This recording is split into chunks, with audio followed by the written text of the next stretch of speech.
Bonsoir Denis, bonsoir professeur. Bonsoir. Oui. Qui est M. Sage avant actuellement dans le landerneau politique ou dans la société togolaise? Ben, c'est un animal politique. C'est le militant ou un activiste étudiant, c'est le militant étudiant de la FEANF. Oui. Mais la FEANF n'existe pas. C'est le militant étudiant de l'ancienne UNETO. C'est le militant étudiant des organisations estudiantines à Dakar, à Orléans et à Paris. C'est le professeur d'université qui s'est battu, que ce soit en amphi ou en dehors de l'amphi, pour que les choses aillent comme ça sur toi, pour que le Togo soit un état de droit. C'est celui qui a cru qu'on pouvait changer le Togo par des partis politiques, qui s'est engagé résolument dans un parti politique et qui a tout fait pour que les choses changent et qui désabusait à quitter la scène politique. C'est ceux-là qui pensent que dans la société civile, on peut mieux faire que dans un parti politique. C'est ceux-là qui encore vous avez devant vous. Et c'est le professeur de droit qui essaie d'inculquer la notion de droit à l'université et qui essaie de voir comment faire pour que le droit qu'il a enseigné à l'université soit sur le droit qui est dit devant la juridiction au Togo. Voilà, c'est l'homme que vous avez entendu. Oui, vous avez toujours parlé de Janus ici, je ne sais pas si c'est un dieu du panthéon togolais, sinon je n'aurais pas dit que vous êtes son adepte. Vous avez quitté la scène politique, mais vous étiez toujours présent lors des législatives passées. Je vous ai dit, oui, j'ai répondu à cette question tout à l'heure à Jean-Paul Agbo.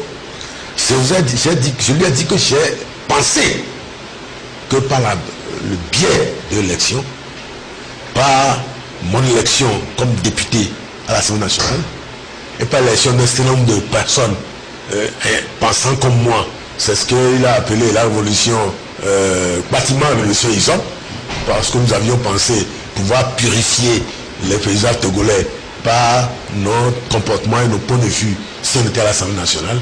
Mais on ne nous a pas compris.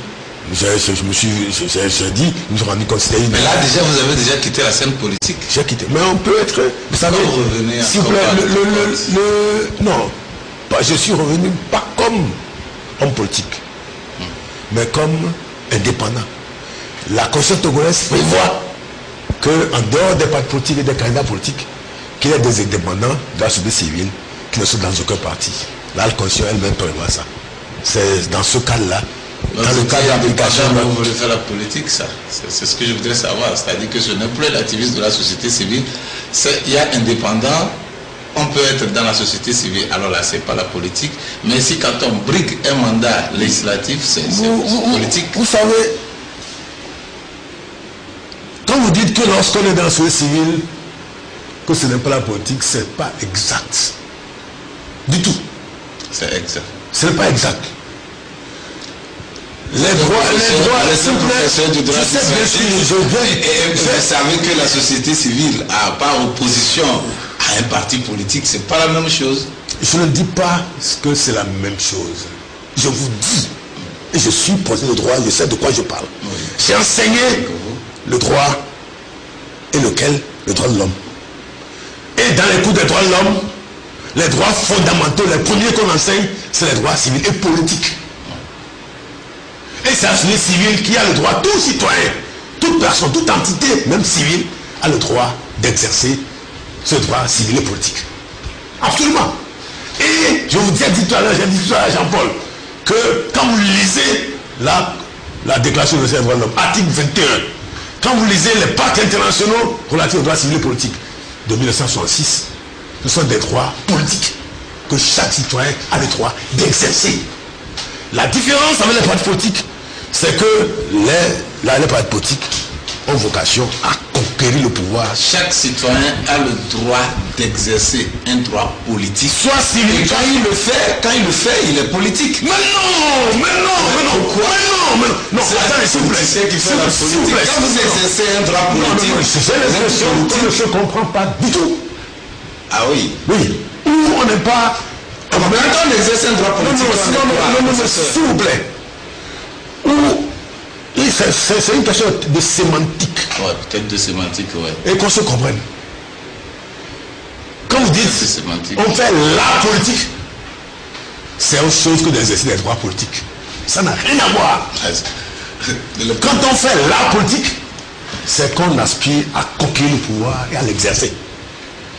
Pas obligatoire. Ah si, c'est les partis politiques qui ont vocation à conquérir le pouvoir et à l'exercer. Ils font de la politique. Ce n'est pas tous ceux qui sont dans le parti politique qui vont conquérir le pouvoir et l'exercer. Mais leur vocation, c'est ça.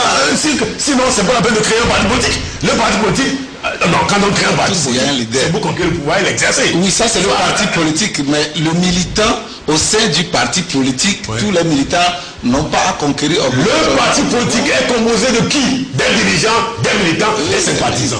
C'est ce qu'on appelle parti politique. Oui. Le militant du parti politique, non mais, j'ai l'impression qu'on se comprend. Ça, je le fais, ce fou-là, je le fais aujourd'hui à 42e année. Pour ceux qui font sciences politiques. Le parti politique, c'est quoi? C'est l'appareil, les dirigeants, les électeurs, les sympathisants, les militants, c'est tous. D'accord, professeur. Professeur, est-ce que la partie, est-ce qu'on me dit le contraire, si un étudiant me écrit le contraire, je lui mettrai une mauvaise note à l'université. Peut-être un autre professeur ne va pas l'accepter la même. C'est clair, un autre professeur ne va pas l'accepter comme tel. Professeur, mais est-ce que... Non, s'il vous plaît. Le droit est une science et la science aussi n'est pas une science exacte, mais il y a des principes, il y a des choses qui sont claires. Il y a des principes. Je vous dis, un parti, je le répète, aucun professeur ne dira que le militant du parti politique est différent du parti. Aucun professeur ne peut dire ça. Aucun. Dans aucun pays du monde. Si quelqu'un le dit... Tous au sein d'un parti politique n'inspirent pas à la conquête du pouvoir. Mais si le parti... Mais non. Dites-moi. Non. S'il vous plaît, ne disons pas des conneries devant les électeurs. S'il vous plaît. Je ne peux pas accepter le mot professeur. Non, s'il vous plaît. Je ne suis pas d'accord avec le mot connerie. Ne disons pas de bêtises devant les électeurs. Je ne suis non plus d'accord de bêtises. Je suis non plus d'accord. Je suis professeur de droit. Oui, vous êtes professeur de droit. Vous n'avez pas la science infuse, professeur. Si vous voulez. Vous n'avez pas la science infuse. Vous ne pouvez pas m'enseigner. Il y a des sciences pour. Il y a tout. S'il vous plaît, vous ne pouvez pas m'enseigner ce qu'on n'a pas on ne peut pas faire un débat de la science, professeur. S'il vous plaît, je refuse. Quand vous voulez m'enseigner comment on fait parti politique. Non, monsieur. Non, mais attendez. Professeur des journalistes. Ne m'enseignez pas ce qu'on appelle. Dans votre travail de journaliste, je n'oserais vous dire des choses. Je n'accepterai jamais que vous dites que j'ai dit des bêtises. Vous dites des bêtises, c'est clair. Si un étudiant me dit ça, ou deux. Je dis des bêtises, c'est tout. Vous dites des bêtises. Vous ne pouvez pas.